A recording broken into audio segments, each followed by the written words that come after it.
Join me in welcoming Ms. Julie Joyner and Mr. Jeffrey Metzger.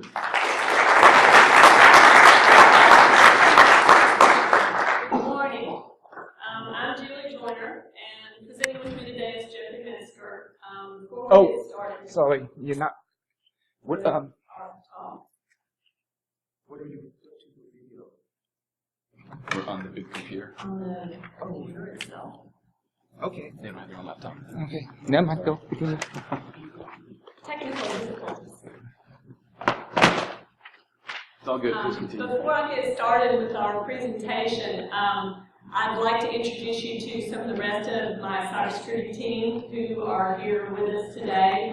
Steve Lake, Sean Nixon, of course I introduced Jeffrey. Another one of our members is not here today, Larry Sprouse.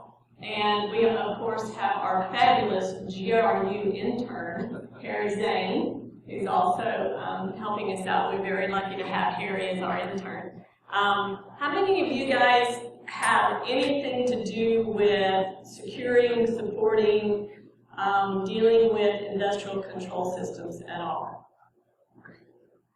Not very many. So what made the rest of you want to come hear this talk? Was the other room full?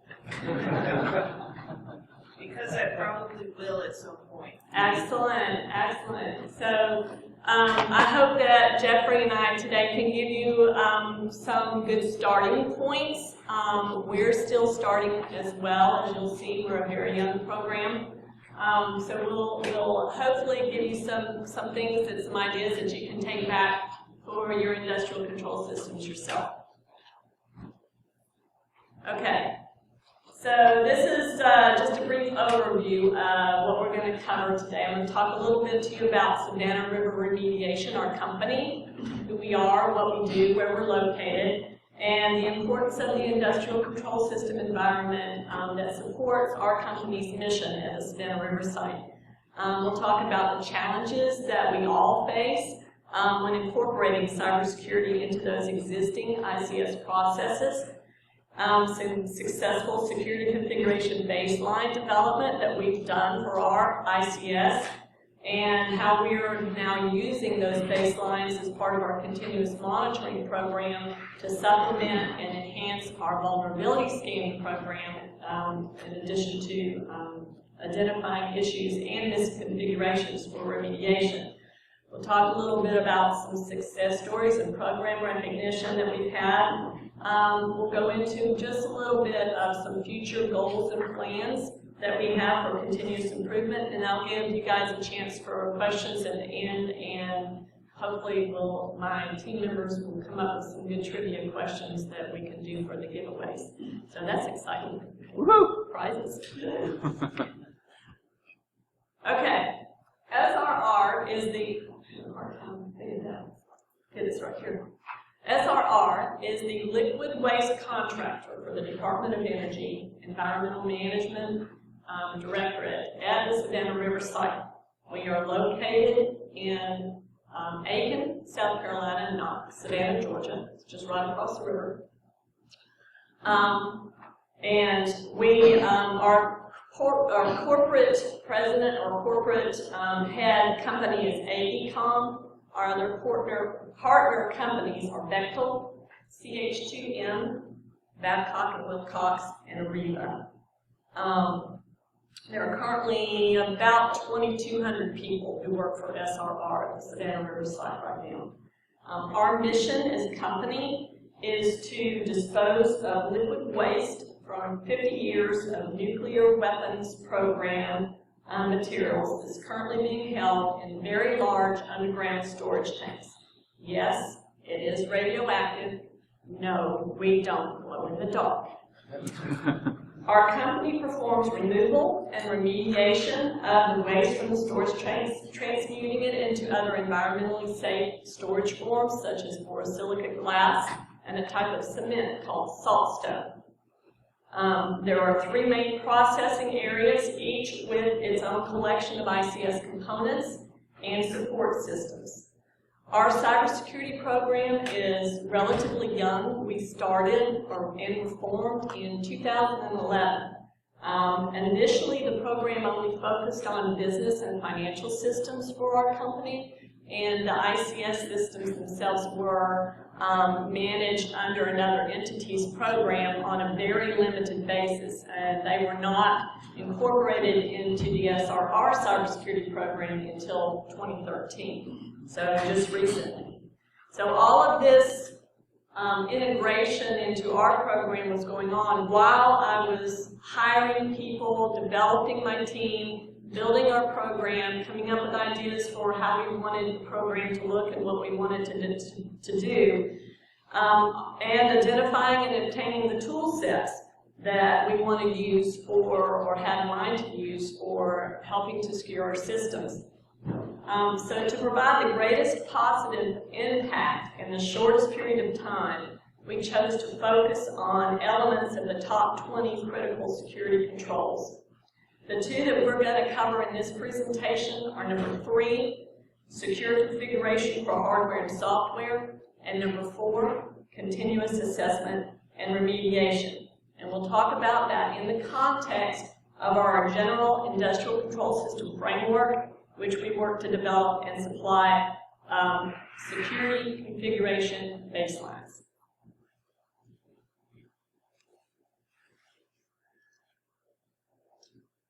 This is an example of one type of industrial control system called a distributed control system, or DCS. The example on the slide was taken from NIST Guide to Industrial Control System Security. The bottom level is the field level.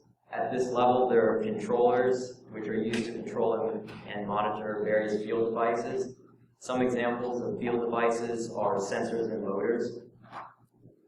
Also at this level are human-machine interfaces, or HMIs, which are used by operators to monitor and interact with the process if necessary. The next level up is the supervisory level. At this level, there's a control server which hosts the supervisory control software that's used to communicate with the various field level controllers. Also at this level, there may be a data historian, which is a database used to store historical process information. The top level is the corporate network. This is your more traditional IT network, and at this level you have workstations, printers, and application servers. These are some constraints that you might run into when trying to implement cybersecurity controls on an industrial control system. One constraint or challenge is that availability is a primary focus of industrial control systems. When you're implementing security controls, you have to make sure that you don't do anything that will cause the industrial control software to fail, which could leave the process in an unsafe state.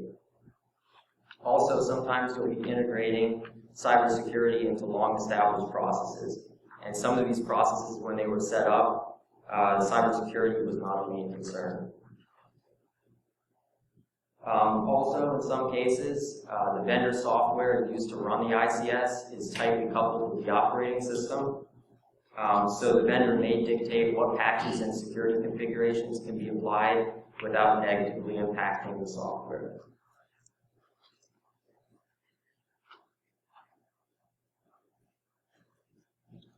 All right, some additional challenges that we faced at our site. DOE, the Department of Energy, requires the implementation of NIST security controls. We specifically work to NIST 853 and now the new NIST 882 for industrial security controls. These guidance documents change very rapidly and sometimes very drastically in addition. For example, NIST 882 was first published in 2011. Rev 1 was published in 2013, and Rev 2 came out in May of this year. From Rev 1 to Rev 2 of that document, there were 200 security control changes that affect just the industrial control system environment. NIST 853 changed Rev 3 to Rev 4, added 51 security controls equating to 295 changes. And there is now a total of 861 separate security controls that we have to address for all of our systems in addition to the industrial control systems. So due to DOE contractual restrictions and related funding limitations, as well as the need to test changes for potential process impacts and vendor constraints to incorporate the changes into their application software and systems, there are some really long lead times that we have to deal with for implementing any changes in the industrial control system environment. We also ran into some communications barriers stemming from lexicon differences. Engineering language is very different from IT language and terminology. There are a lot of acronyms that mean one thing to one group of people and something else to another group of people. So we had to understand some terminology differences also. Ed touched on one of my favorites in his topic, air-gapped. But it's air-gapped. Well, no, it really isn't. Segmented, isolated. And what that means to the engineers in the field versus what it truly means in an IT context is very different in a lot of cases. So there were some communications barriers that we had to work around and get over with trying to implement cybersecurity in this new environment. So my team and I both had to learn a new environment and how we could securely implement those changes within the industrial control system environment without negatively impacting the processes. Remember, Jeffrey said that availability is key, that A gets turned upside down, that triangle gets turned upside down in your process control environment. So we had to deal with our own erroneous assumptions also for example, we have some very, very sharp people who are subject matter experts for the distributed control system application and its workings also. We assumed erroneously that those individuals also held the same level of expertise when it came to dealing with the operating system. And that was not always the case. So we had to do some talk around that as well.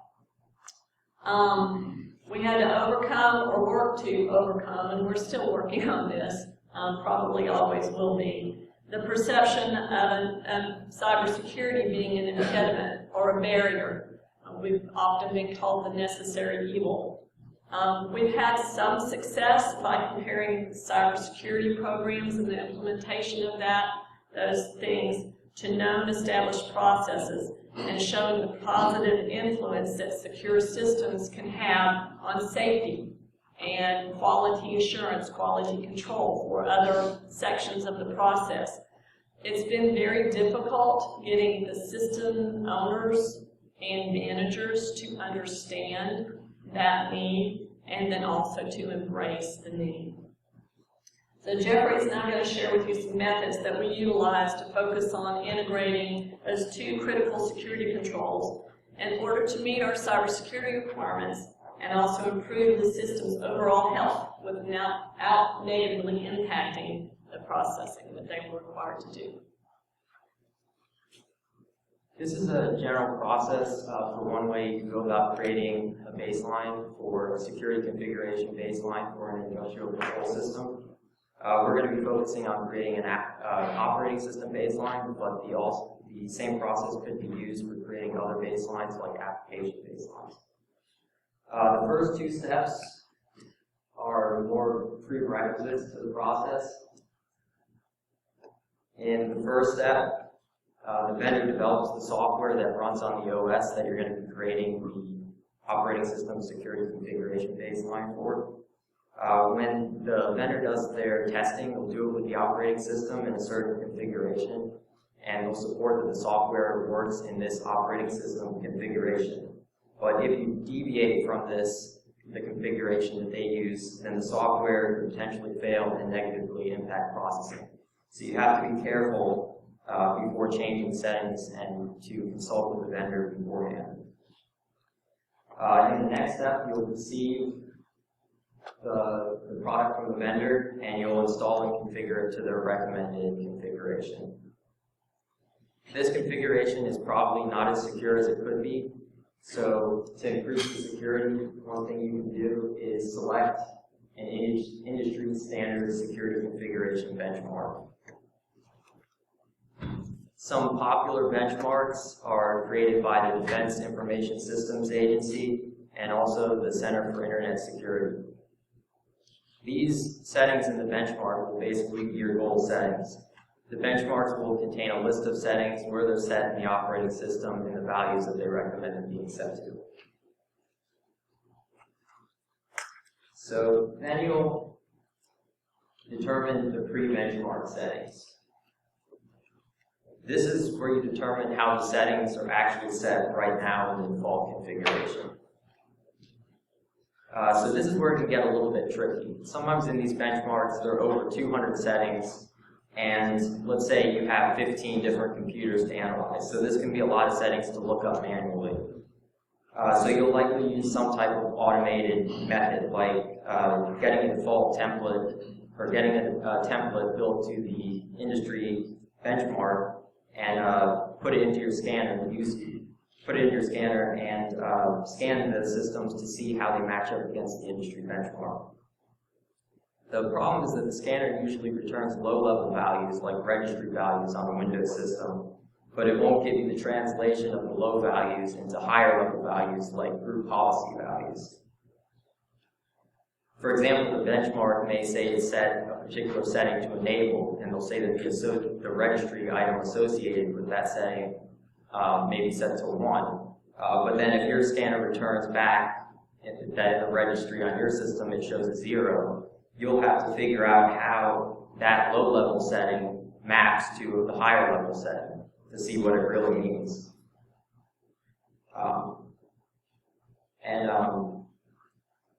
Then there are some patterns that we've noticed when mapping low-level values to higher-level values, like registry settings to group policy settings.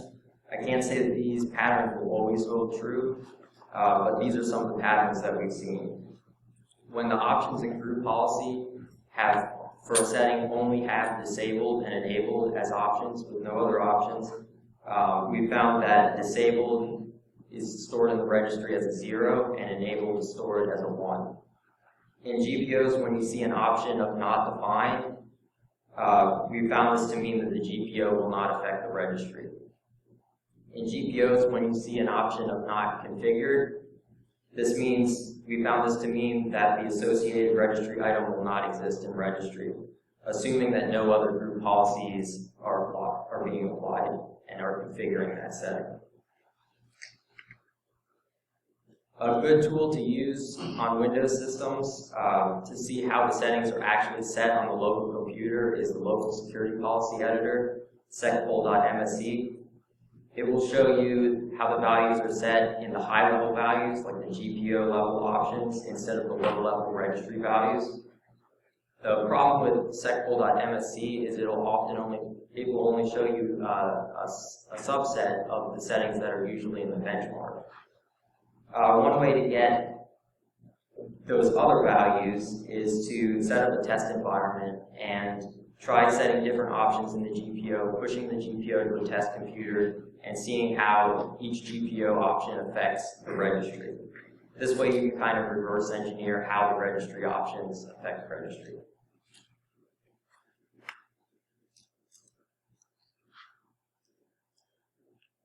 The next step is to compare the benchmark to the system settings. This is where you identify which settings are different on your system than what the industry standard recommends.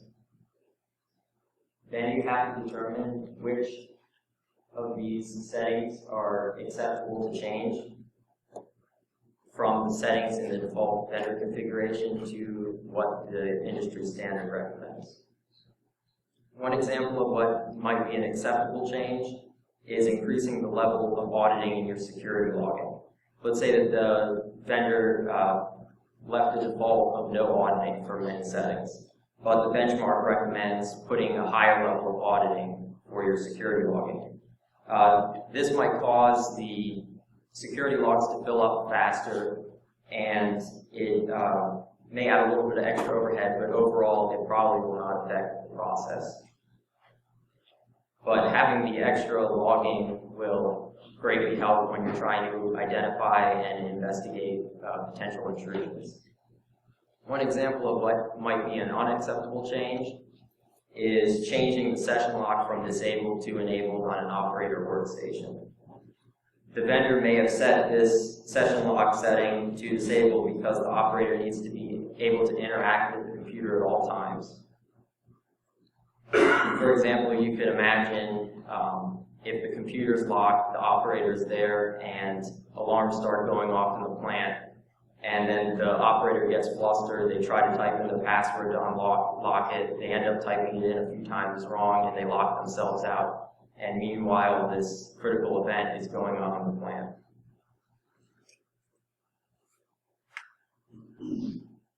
The next step is to analyze the risks of the deviations from the benchmark. In this, you'll be seeing how you'll be analyzing the security risks for the settings that you can't change to meet the industry benchmark. And you'll be developing mitigations to help lower that risk. Then you'll implement and enforce the settings using in some type of consistent process in a repeatable fashion. Often this will be automated, for example, using scripts or group policies depending on your operating system.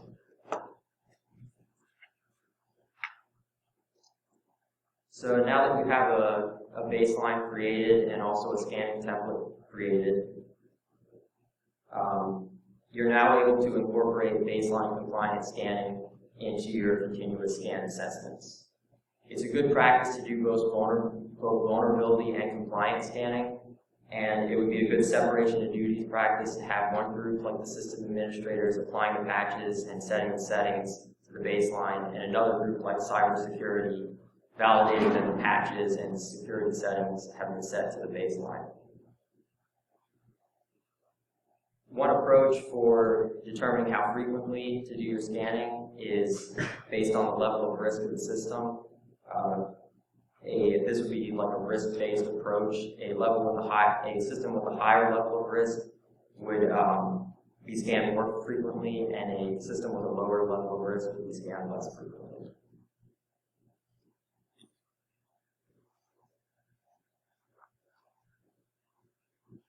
Okay, our cybersecurity program has twice received some recognition for some positive program elements that we have.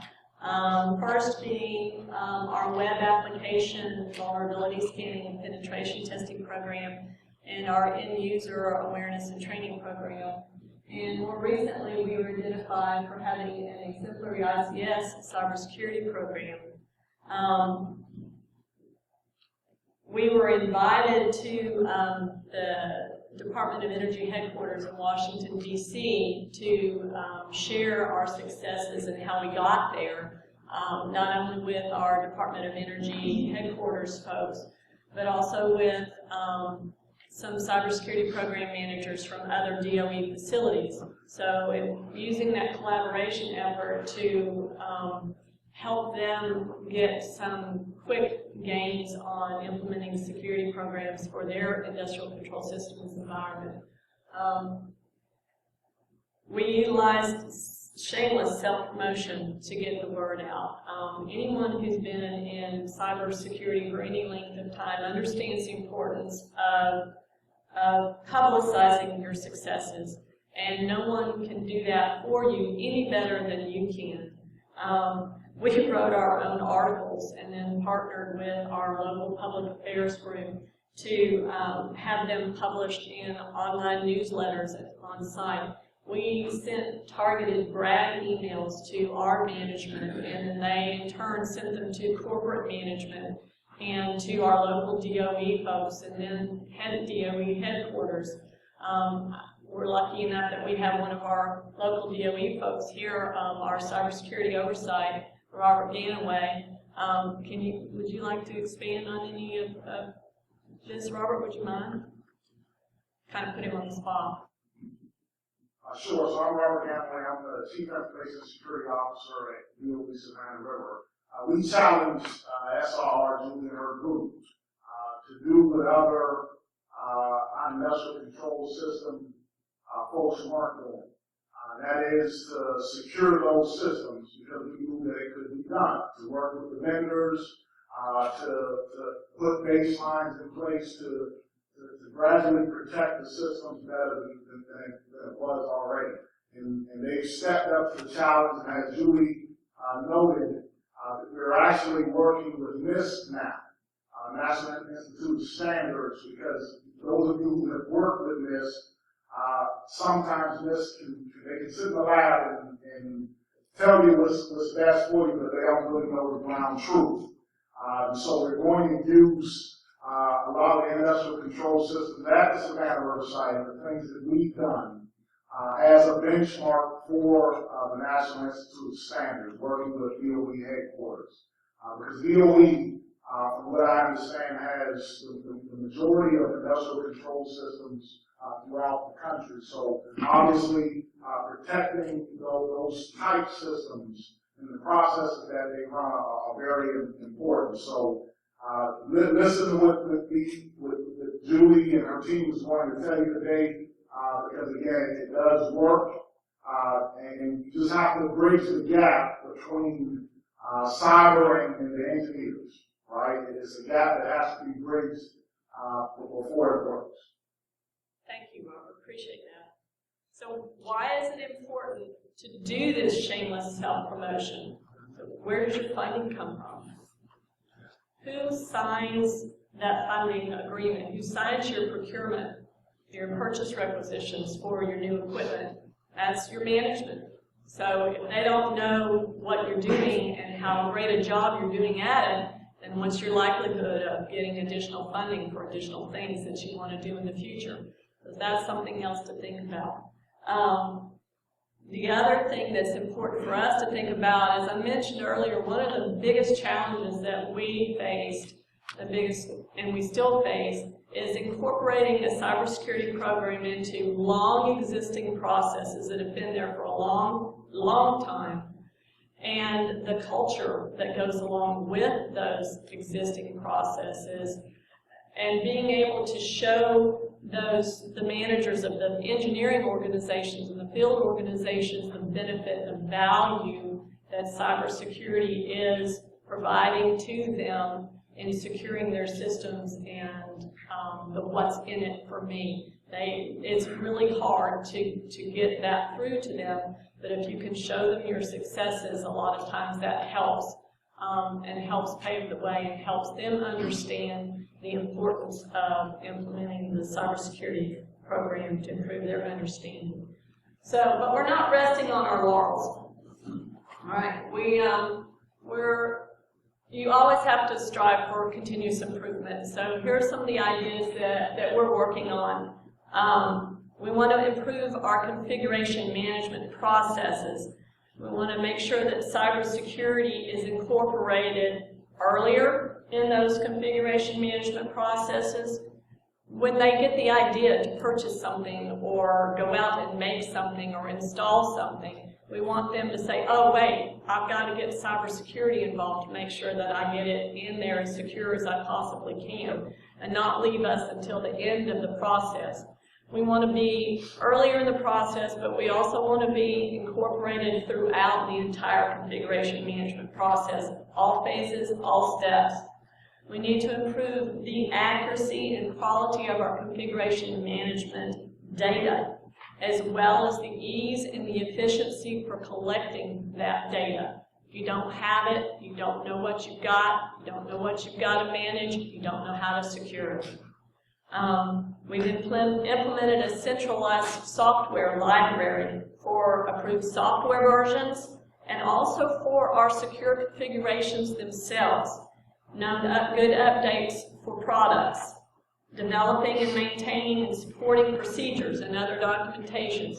Engineers are always want to know, well, where's the procedure that tells me I have to do that? So if you don't have the supporting documentation, the supporting procedures, that tell them how and what they're supposed to do to implement cybersecurity, then it's difficult for them to do that. You also need to make sure that you keep those documents updated and accurately reflect the current state of your systems and processes. We're improving standardization, trying to across the board. One way, we're in naming conventions, systems, accounts, scan results, even our filing systems we're trying to be standardized across the board. This improves your network and system transparency, especially when it comes to performing scans. So you know what system you scanned, when you scanned it, who did the scan, what the results were from that particular scan on that particular date. Okay? And we were improving our process for implementing the secure configuration itself. So when this is done in tandem with having that configuration stored in the software library, it ensures the same configuration is being used and applied the same way across all of the systems in your environment. That gives you a verifiable and repeatable process, and that's really important to the security of your systems, to people who change in and out, and to auditors who want to come look at your system. So some future goals that we're setting for our program. We want to improve our processes for scanning. We want to make it easier for our folks. You saw my team. This is my team. 5 of us, 6 of us, counting Harry, and he's actually being pressed to do a lot of work in the field. So we have a lot of systems that we have to go out and scan on a regular basis. We need to make it easier, faster for us to do that. We're conducting some research and some testing. We were fortunate enough to get funding from our management for a separate standalone cybersecurity lab that totally mimics from top to bottom our industrial control system environment.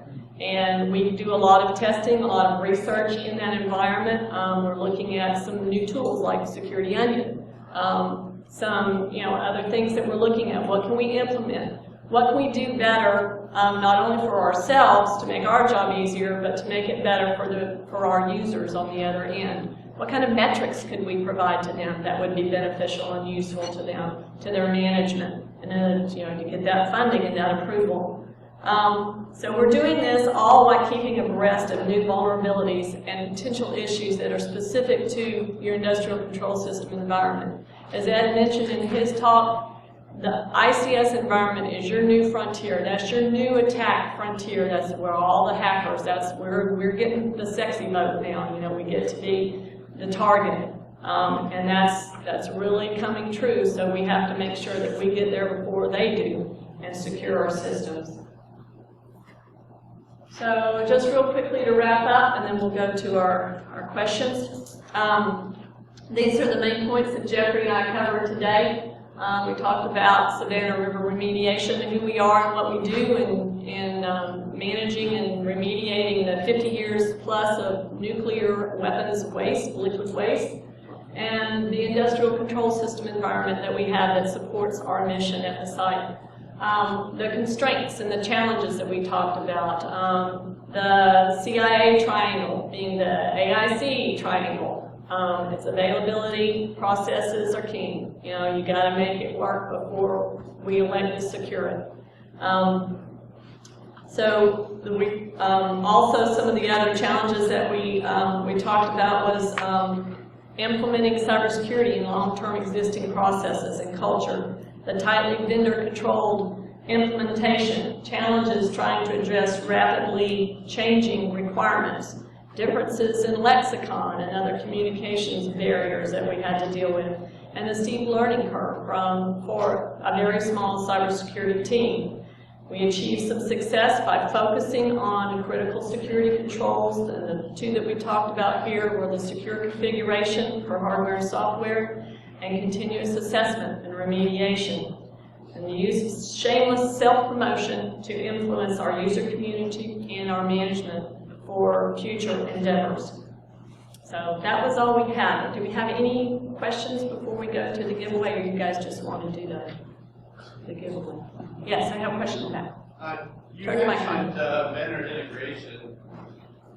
see if this works. You mentioned one of the challenges is vendor integration and getting them to cooperate and support modern security configurations. How responsive have they been to that? Are they quick? Does it take years to get anything in place? You know, what has that been like for you? It has been very slow. For one thing, I think one of the biggest challenges that we faced early on was even getting them to admit that they might have a problem. And then they're always, because they have to do so much regression testing because of all the different versions of their software they're supporting throughout multiple companies and entities where they have it done, they're very slow to provide updates and patches, and our folks will not make any changes to the systems unless it comes directly from the vendor. So it's been a challenge. They're usually a month and a half at least behind Patch Tuesday, but it's a challenge. But we finally got we have a very good local vendor rep. And we've been able to bring him in our local area and show him our lab system. And I mean, he's got, oh, my cybersecurity guy would love to see this. Can he come look? And I said, absolutely, tell him to bring whatever he wants to bring. And so we pound on it and have a good time. So. Thanks, a month and a half is better than I expected to hear. Yeah, in the back. Yes, ma'am. Could you please tell me your thoughts on SIP version 5, what kind of impact that's going to have on you in the industry in general, positive, negative, that kind of thing? Okay, there's your first trivia question. I don't have a clue. Can you help that, Robert? Thank you. So SIP version 5 is usually a utility power industry standard, right? So in the DOE realm, we don't use SIP. In the DOE, environmental management realm, right? That's typically a power type standard there. So that will have no effect on us currently, because we're actually already on using this in this framework for selecting our controls. Thank you. Anybody? Okay, Yeah. we are running short on time, so I hate to interrupt the questions, but we do need to do these giveaways, and then we'll take a quick break, come back for our next talk. First, I want to say thank